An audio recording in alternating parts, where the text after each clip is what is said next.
Hoy tenemos el gusto de estar aquí y ahora compartiendo con Ramiro Calle, maestro de yoga y meditación, escritor y fundador del centro de yoga Sadak en Madrid. Hola Ramiro. Hola, ¿qué tal estás? Muy bien. Me alegra muchísimo de que podamos hacer juntos ahora este trabajo y aportar la mayor información que podamos. Muchas gracias Ramiro, para mí también es un placer. Ya sabes que yo como discípula, alumna y amiga tuya desde hace mucho tiempo, es un auténtico placer. Exacto. Compartir esta tarde contigo. Sobre todo como amiga, que es nuestros estrechos vínculos de amistad los que han permanecido siempre. Claro que sí, Ramiro, un placer. Después de tu amplia trayectoria enseñando y compartiendo con los demás la senda del yoga, muchas son las personas que ya te conocen, pero aún así nos gustaría que pudieses compartir con nosotros un poquito más de tu sabiduría y de tu experiencia. Ramiro, ¿cómo llegó a tu vida la práctica del yoga y la meditación? ¿Cuál no crees que llegó tu punto de inflexión? ¿Cuándo y cómo te diste cuenta que este era tu camino? Cuando yo tenía 15 años, escuché hablar a un amigo mío llamado Rafael Mastiarelli, que es mexicano. Le escuché decir yoga y enseguida me volví hacia él y le pregunté ¿qué es el yoga? Y él me dijo un método para el control de la mente. Y como mi mente era caótica, como la de la mayoría de las personas, dije este es mi método. Y desde ese momento, con 15 años, empecé a comprar libros que los traía de Hispanoamérica o de Francia o de Londres. Empecé a indagar, a interesarme por el tema y este chico, Rafael, pues fue mi primer maestro. Después llegó a Madrid un maestro hindú que se situó en las afueras de Madrid y empezó a dar clases de Hatha Yoga, a las que acudía mi madre y me llevó siendo yo muy jovencito y en fin, ahí comenzó esta larguísima singladura, lo que yo llamo la larga marcha de la autorrealización. A día de hoy, ¿cuál dirías que ha sido la principal aportación que ha traído a tu vida la práctica del Hatha Yoga y la meditación? Yo siempre digo de alguna manera, y parece exagerado, pero no lo es, lo digo en mis conferencias, siempre en seminarios, que si no hubiera sido por el yoga yo hubiera acabado en un hospital psiquiátrico, porque yo era un poco lo que llamaba Freud un polimorfo perverso.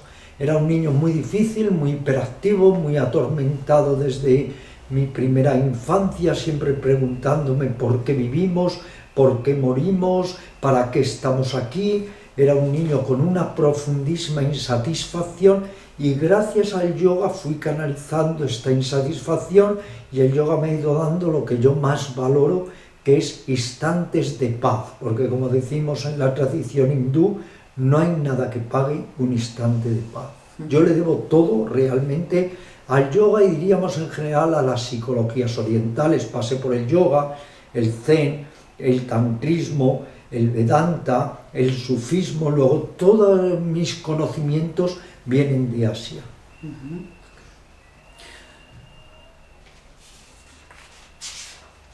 ¿Qué opinas del yoga en la actualidad? ¿Cuál es tu opinión de los diferentes yogas que han aparecido recientemente, como por ejemplo el yoga aéreo, el Bikram, el yoga desnudo y muchos otros? Lo primero que tengo que decir es que hay que reconocerlo honestamente, los primeros traidores a la verdadera esencia y espíritu del yoga, no nos engañemos, fueron los mentores o maestros indios que llegaron a América y que con ese instinto voraz de querer mercantilizar y rentabilizar el yoga, lo convirtieron ya en un pseudo yoga. Lo peor que le ha podido pasar al yoga es su transcurso por Estados Unidos. Ahí empezaron a ejercitarse campeonatos de yoga, el postureo, de alguna manera el barato contorsionismo, el culto al cuerpo, la estampa del campeón, y todo eso es el anti-yoga, porque el yoga nace para desapegarnos del cuerpo y no por el contrario para aferrarnos excepcionalmente al cuerpo. Yo creo que hay un yoga verdadero que es como un gran árbol que dispone de diferentes ramas del yoga, el karma, el bhakti, etc., pero que todos estos pseudo-yogas son esos pseudo-yogas, yoga fitness, que dan la espalda totalmente al verdadero yoga. Y con respecto al Bikram, es que cualquier persona con sentido común se da cuenta que es como si te pones a hacer footing en agosto a las 3 de la tarde en Sevilla. Eso es arroz para los pulmones, los riñones, el corazón. Ahora, que cada persona haga lo que quiera. Hay un adagio indio que reza: a cada gusano su gusto, los hay que prefieren las ortigas. Y ahora que hablamos del Bhakti Yoga, Jnana Yoga, el Karma Yoga, el Hatha Yoga, ¿cuál es su origen? O sea, ¿de dónde proviene? ¿De los yogas clásicos, precisamente, del Bhakti Yoga, del Jnana Yoga, Raja Yoga, Karma Yoga? ¿Proviene de alguno de ellos en particular? No, el Hatha Yoga es un yoga hasta cierto punto independiente, lo que se llama un yoga tardío, que es un yoga que surge en el siglo XII, en el siglo XIII, como tal yoga de control psicosomático. Antes se valoraba ya mucho la postura, el asana, pero como tal técnica de control psicosomático es un yoga tardío, es un yoga independiente y que se ha utilizado como instrumento, como herramienta para ir controlando también la mente a través del trabajo consciente sobre el cuerpo. Por eso trabajar sobre el cuerpo conscientemente es muy importante y por eso se ha degradado mucho el Hatha Yoga cuando se ha convertido en simple fitness yoga. El Hatha Yoga es muy valioso porque utilizamos este cuerpo, que es el templo de Dios, como una escalera para llegar también a la estabilidad de la mente. ¿Qué opinas entonces de este mercado que se ha creado en torno a estas disciplinas, tanto de la meditación como del yoga, principalmente del yoga, ¿no? Sí, la yogomanía. Y es terrible porque cuando algo se convierte en una moda, también se paga un diezmo elevadísimo y esa enseñanza se degrada y degenera. ¿Cuál es el problema de todo ello, María? ¿Por qué le llaman yoga a lo que no es yoga? Es que es increíble que le den otro nombre, pero no es yoga. No se puede decir mañana que hay salsa yoga. No, hay salsa y hay yoga, pero no hay tal cosa como salsa yoga. Pero como la palabra yoga ahora vende en este gran supermercado espiritual, pues mucha gente la utiliza, pero no es verdadero yoga. ¿Qué relación existe entre el yoga y la meditación? ¿Se puede practicar yoga sin meditar y al revés? Esta es una gran pregunta. Se ve que eres practicante desde hace muchos años. La meditación es una técnica que nace en el yoga, es un método, pero luego los distintos sistemas filosóficos religiosos, el budismo Theravada, el budismo Vipassana, el budismo Zen, el Tantra, el jainismo, van sirviéndose de este método, que es la meditación, y adaptándolo, incorporándolo a su propio sistema filosófico religioso. Entonces, la meditación es una técnica del yoga, pero una técnica más. Quiero decir con esto, cuando la gente me pregunta, ¿la meditación en sí misma es suficiente? Si meditáramos 3-4 horas, sí. Pero como no lo hacemos, tenemos que complementar la meditación con lo que se llama la meditación en la vida diaria, estar más atentos en nuestra vida diaria, vigilar nuestro ego para irlo poco a poco debilitando y sobre todo trabajar mucho para combatir las emociones negativas. Luego yo diría, por un lado la meditación sentada, por otro lado la meditación en acción o convertir la meditación en un arte de vida o en una técnica de vida. Pero para que nos entendamos, es como si preguntamos, ¿la ginecología es medicina? Sí, es medicina, pero la medicina es mucho más que la ginecología. La meditación es la médula del yoga para ir conquistando estados superiores de conciencia, pero el yoga, el Raja Yoga en concreto, el yoga mental, es mucho más que la meditación. Abordando temas un poquito más complejos, ¿qué es para ti la espiritualidad? La espiritualidad para mí hay que desligarla totalmente, desvincularla de cualquier sistema religioso. Se puede ser muy espiritual sin estar adscrito a ningún culto o nada espiritual aunque uno esté metido de lleno en una institución religiosa. Hay que ir hacia una espiritualidad hoy en día adogmática, sin dogmas, a una espiritualidad donde cada uno busque los medios para desarrollarse, integrarse y mejorarse. La espiritualidad es un instinto, es un impulso sagrado hacia nuestro autodesarrollo, a la evolución de la conciencia y a darle un sentido, un propósito a nuestras vidas. ¿Qué es para ti el llamado despertar o iluminación? Suponte que estamos todos en el sótano de un gran edificio. Nuestro entendimiento y nuestra visión son muy pobres, pero si vamos ascendiendo por los distintos pisos del edificio, nuestra visión se esclarece y se expande. Y cuando llegamos al piso último, nuestra visión es muy panorámica. El despertar quiere decir que vamos ascendiendo a determinadas dimensiones de conciencia que hoy por hoy nos están vedadas y veladas, y que a través de ellas podemos lograr una sabiduría que ahora, hoy por hoy, se nos escapa. El despertar no está en el pensamiento, está en la conciencia. El pensamiento es muy limitado y tenemos que ir precisamente a conectar con aquello que hace posible el pensamiento. Tú, Ramiro, te consideras un buscador. ¿Qué es la búsqueda para ti? ¿No crees que con esta búsqueda quizás nos llenamos de nuevos conceptos ahora tildados de espirituales, o en realidad lo que se trata es de ir vaciándonos de antiguas ideas y creencias? Tenemos que evitar ser imitadores.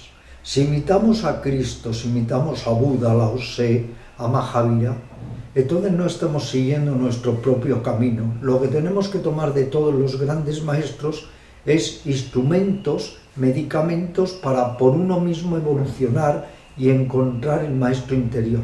El maestro exterior lo que tiene que hacer es enseñarte a viajar hacia los adentros para conectar con tu maestro interior. Si la búsqueda se queda en un concepto, es otro anclaje. La búsqueda es experiencia, y por eso en el yoga, como sabes, no nos movemos por creencias, sino por experiencias. Y tenemos sí que vaciarnos, que arrojar por la borda viejos patrones, condicionamientos, modelos, asociaciones de ideas y todo lo que son esquemas que tanto nos constriñen. Vaciarse para conectar con lo que puede florecer en el vacío. Sí, al final se trata no de entender algo intelectualmente, sino de experimentarlo y vivirlo, ¿no? Se trata más de experiencia. Ciertamente, todo es experiencia. Ahora que acabo de publicar mi libro, Lo que aprendí en 50 años, insisto mucho en que el buscador tiene que experimentar. Vamos tanteando, vamos probando. Aquello que nos ayuda a evolucionar le damos la bienvenida, y aquello que no nos ayuda tranquilamente lo descartamos, pero sabiendo siempre que en último término la senda es la senda sin senda, es decir, que cada uno tiene que seguir su propia senda. ¿En qué punto de esta búsqueda interior te encuentras, Ramiro, en este momento? ¿Continúa la búsqueda o se podría decir que has llegado ya a calmar esa sensación interna de búsqueda interior, o por el contrario se trata de un camino sin fin? Yo soy como un sabueso que siempre está persiguiendo la última realidad. Como digo en mi novela El Fakir, que ahora ha salido justo la 11ª edición, porque es mi novela más emblemática, yo me declaro un buscador y un aprendiz. Y el buscador nunca deja de buscar y el aprendiz nunca deja de aprender. ¿Cuál es la diferencia entre el que soy ahora y el que era cuando comencé con ese instinto romántico de la búsqueda? Que ahora tengo paz interior y que yo nunca contemplo la vida como dicha y dolor. La contemplo como paz interior, equilibrio y armonía. Yo no creo en lo que llaman la felicidad ordinaria. Me parece que la felicidad ordinaria es solo el preludio del sufrimiento. Sí, o sea, quizás la felicidad está más basado en acontecimientos externos, ¿no? Entonces es más temporal. Sin embargo, la paz interna, claro, es algo permanente. Exacto. Y que no depende de situaciones Efectivamente, externas. Tienes toda la razón, porque todos nos abocamos en esta sociedad a la distracción, la diversión, el entretenimiento, pero todo eso nos da una dicha muy efímera, muy transitoria. Lo que tenemos es que encontrar nuestro propio centro, nuestra propia identidad, para encontrar o hallar esa paz interior ¿Qué es lo que hace que cambiarán todas nuestras actitudes ante la vida? Porque nosotros muchas veces no podemos controlar las cosas, pero por lo menos podemos mirarlas desde la ecuanimidad, la lucidez, la compasión y la sabiduría. ¿Cuál es tu opinión, Ramiro, de las personas o gurús o maestros que prodigan el rechazo de la vida terrenal? O sea, con esto quiero decir tantos maestros espirituales que promueven el rechazo de la otra orilla, por así decirlo, la terrenal, ¿no?, en pos de la orilla exclusivamente espiritual, ¿no? Y viven la mayoría de esos maestros, sobre todo los maestros de masas, son unos cínicos y unos hipócritas. Te están ahora aconsejando que comas una cosa y ellos comen otra, te están ahora hablando de desapego y ellos se apegan a todo, te hablan de que son accesibles y van acompañados de guardaespaldas en coches blindados. Yo desconfío de todos esos gurús de masas que me producen realmente alergia. El ser humano se mueve en dos realidades, la realidad exterior y la realidad interior, y es un sabio el que aprende a navegar en los dos océanos, el océano exterior y el océano interior. Porque aunque todo nos diga el Vedanta que es ilusorio, lo cierto es que si te duele una muela te duele, y si se te muere un hijo, pues será un hijo ilusorio en un mundo ilusorio, pero es igualmente doloroso. Luego hay que saber complementar, y por eso el título de un libro de Kornfeld que dice del éxtasis a la colada, y yo estoy de acuerdo. Claro, qué buena expresión. ¿Cómo equilibras tú, Ramiro, tu vida terrenal, esa vida, como decías tú, pues un poco de exterior, con el exterior, de dualidad, y tu vida espiritual, tu vida interior, de unidad? Yo soy un yogui urbanita, o un instructor de yoga que está en la gran ciudad y que tiene que aprender a batirse el cobre cada día y a tratar de mantener la consciencia clara, a pesar de que vivimos en un mundo tan enormemente turbulento. Lo que yo trato es de no creerme las cosas que robustecen mi ego, jamás. O sea, todo eso me parecen simplemente bagatelas que no tienen ninguna importancia, y trato un poco de mantenerme en el centro del tornado. Todo esto es un tornado, pero se dice que justo en el centro del tornado puede haber silencio y puede haber quietud, y trato de llevar hasta donde es posible ese silencio a mi vida cotidiana. Es un silencio interior. Cada vez que me desgajo de mi identidad trato de recuperarla, pero es un trabajo constante, no es un trabajo para una hora al día, sino que lo incorporas en el mercado, en la discoteca, en soledad, viajando o sin hacerlo. ¿Cuál sería tu principal recomendación o consejo para tantas personas que se hallan en la actualidad o que nos hallamos en este camino de búsqueda y descubrimiento de la verdad?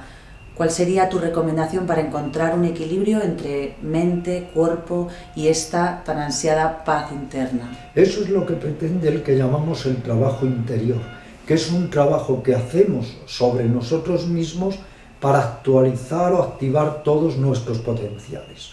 Hay que observarse, hay que conocerse, hay que descubrirse a uno mismo, hay que ir trabajando aquellas parcelas de nosotros que son neuróticas o negativas, esos agujeros psíquicos o carencias emocionales, para ir elevándonos por encima de ellas. Tenemos que ir poco a poco desarrollando, por un lado, la atención, el sosiego, la ecuanimidad, llevar a la vida diaria estos factores de iluminación. Yo creo que el neófito, el que quiere comenzar a recorrer la larga marcha de la autorrealización, tiene sobre todo que agudizar el discernimiento, tratar de ver con claridad, probar, tantear, y como decía, aquello que le sirva, que lo incorpore a su vida, y lo que no, sencillamente que lo descarte. Ahora, todo es sadhana. Sadhana es un término que quiere decir disciplina, que quiere decir práctica, que quiere decir entrenamiento. Y la clave del éxito en el yoga y en la meditación, como en cualquier otra disciplina de la vida, es la asiduidad, la motivación y el continuar, aunque muchas veces desmayamos psíquicamente o desfallecemos. Sí, se podría decir, como se dice, ¿no?, que se aprende a meditar meditando, ¿no? Se aprende a meditar meditando. Cuando uno está subiendo por una pendiente hay momentos en los que nos detenemos para tomar resuello, pero luego volvemos a tratar de ir hacia la cima. Como dice el Tantra, el mismo suelo que te hace caer es en el que tienes que apoyarte para levantarte, y al final este es un camino que, aunque lo hagamos con muchas personas, es un camino en solitario, es un camino que hacemos nosotros mismos y que hay que entender que forma parte del camino los aparentes retrocesos, pero si trabajamos son aparentes. ¿Cuál es el sentido de la vida, de tu vida y de la vida en general? ¿Cuál podrías decir que para Ramiro es el sentido de esta vida, de esta experiencia? Yo siempre les digo a los alumnos cuando me preguntan ¿cuál es el sentido de la vida? Les digo el que tú quieras darle. Podemos convertir la vida en un estercolero o en un jardín, en un erial o en algo maravilloso, un vergel. Depende de uno. Más allá de si la vida tiene o no tiene un sentido, el sentido se lo damos a cada momento. Y para mí el mayor sentido es hacernos conscientes. El no seguir toda nuestra vida teniendo una consciencia vegetal, sino escalar a un tipo de consciencia pleno, lúcido. Cuando le preguntaron a Buda, en resumen, ¿qué hay que hacer? Él dijo, conseguir una mente clara y un corazón tierno. Muchas personas pierden toda su vida preguntándose cuál es el sentido de la vida y no hacen absolutamente nada para darle el sentido a cada instante y a cada momento. Muchísimas gracias de todo corazón, Ramiro. Gracias a ti, preguntas fabulosas, así que espero que las respuestas también ayuden. Por supuesto, ha sido un auténtico placer y un goce para mí, para la revista, haber tenido este ratito para compartir contigo. Muy bien, me alegro mucho. Muchísimas gracias, Ramiro. Gracias a ti. Gracias.